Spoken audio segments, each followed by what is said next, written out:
Anak, pag nawala na ako, gusto ko lumaki kang mabuting tao, ha? Nay, ano ba yan? Tumigil ka na dyan sa kakaganyan mo. Pag nawala na ako, huwag mo akong kakalimutan, ha? Pakilala mo ako sa magiging anak mo. Sabi ko, tumigil ka na eh. Oh anak, tulog ka pa din? Di ba may pasok ka? Gumising ka na. Si nanay naman eh, umagang-umaga eh. Anak, umupo ka na dyan. Malapit na matapos ng favorite mong ulam. Ayoko niyan, Nay. Ay naku, maldita na naman siya. Oh anak, tapos na to favorite mo lasagna. Kumain ka na. Bakit ka pa nagluto niyan? Ayoko nga niyan, di ba? Wala akong gana.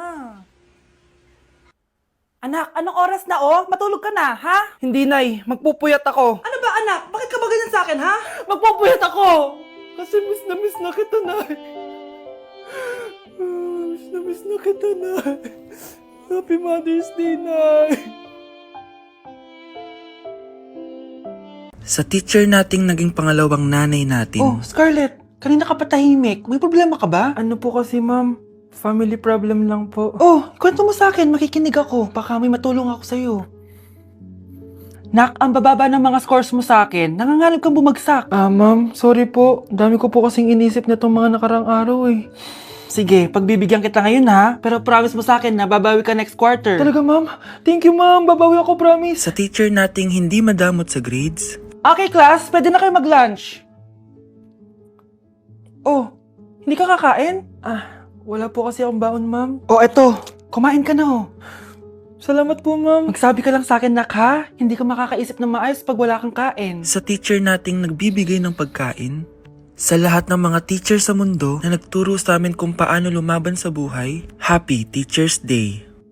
Anak, gising na! Hala, iniluluto ko! Ay, Diyos ko! Anak, kumain ka na dito! Nakakamiss si ate, no, Nay? Dati, kasama lang natin siya kumakain dito. Miss ko na din ate mo, anak. Wait lang, tawagan ko.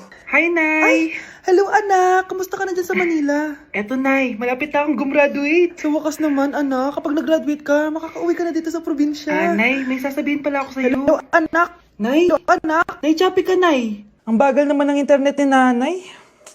Ay, hi anak! Eto, nagpakabit ako nung sinasabi mong Bida Fiber. Naging okay na internet namin. Hay naku, Nay. Buti naman nag-switch ka na sa Bida Fiber internet. Para naman hindi pa putol-putol yung usap natin. Kasi, Nay, for only 888 pesos a month, makakakonect ng 8 gadgets and up to 75 Mbps ang speeds. Setup fees applies pero affordable pa rin. Ang sulit pala niyan, anak. Makakanood ako ng madaming K-drama neto. Nga pala, anak. Ano yung dapat mo sasabihin kahapon? Nay, uuwi ako bukas dyan! Talaga, anak? Yay! Uuwi si ate! See you, anak! See you, Nay!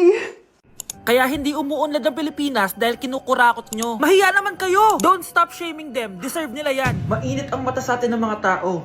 Kaya siguraduhin nyo na magmumukha tayo malinis, ha? Dad! Alam na nilang lahat! Nadidepress na ako! Binabash nila ako sa social media. Tapos kanina sa school, binubuli nila ako. Nasisira image ko. Ayusin mo to, Dad! Gumagawa na ako ng paraan, anak. Pero sa ngayon, kailangan ko muna kayo palipad sa Amerika para safe kayo. Okay, Dad. I'm calm. Bigyan mo ako ng 10 million pang shopping ko doon, ha?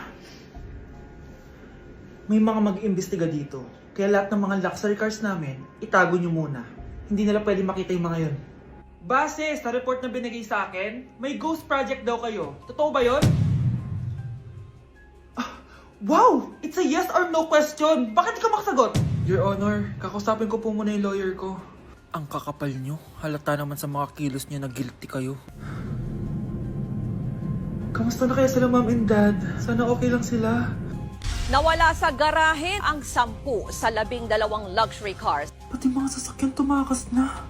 Hindi kami papayag na hindi kayo mananagot. Hindi kami mananahimik sa issue na to. Mga anak!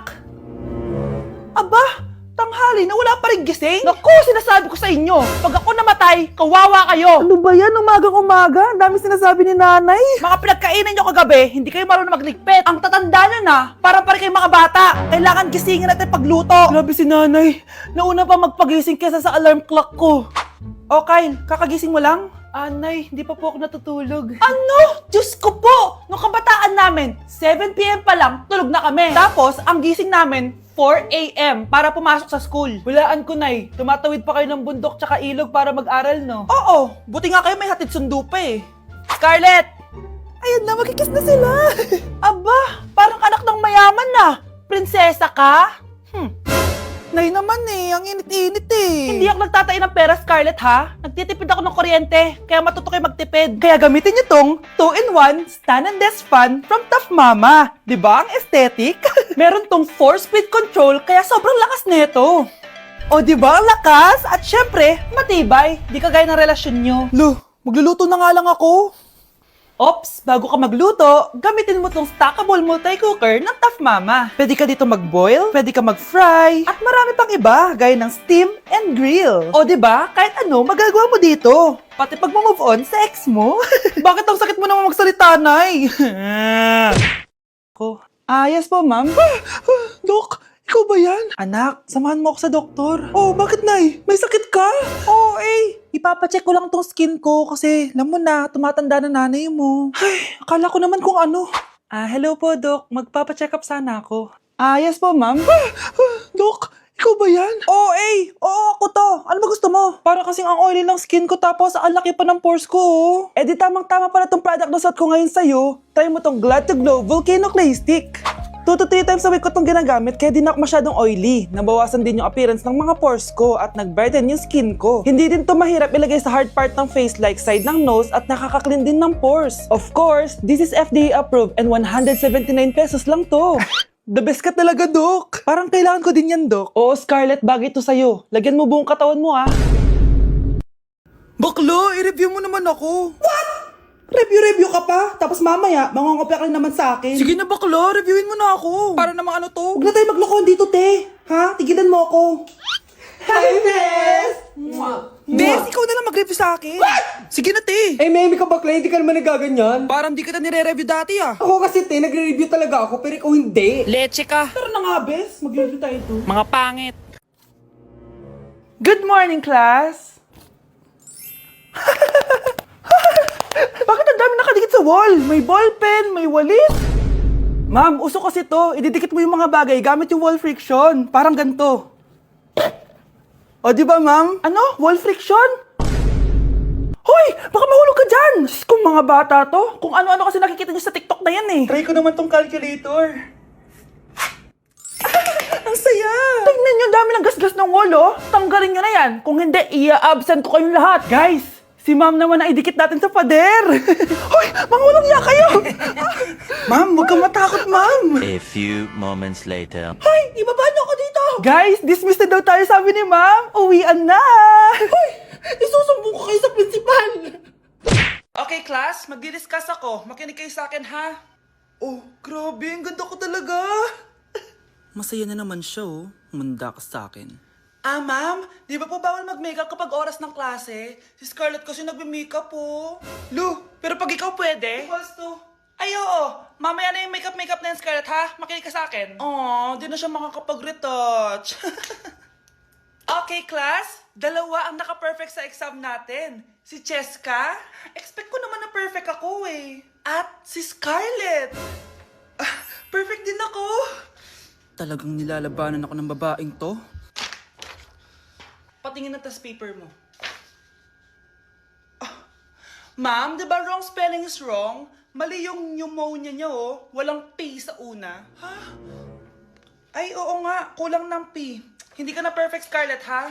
Ayan, ako na ulit ang highest dito sa klase. Kontrabida talaga tong si Samantha sa buhay ko. Bakit di nagre-reply yung jowa ko? Saan na ba yun? Tagal naman ni Scarlett. Saan na kaya yun? Hi, Miguel! Oh, Samantha, samahan mo naman ako sa kantin. Libre kita. Di pwede. Hinihintay ko yung jowa ko. Ha? Nasaan na ba yun?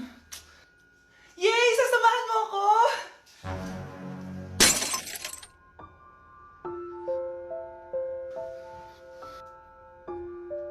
Ha? Wala naman ako sinabi!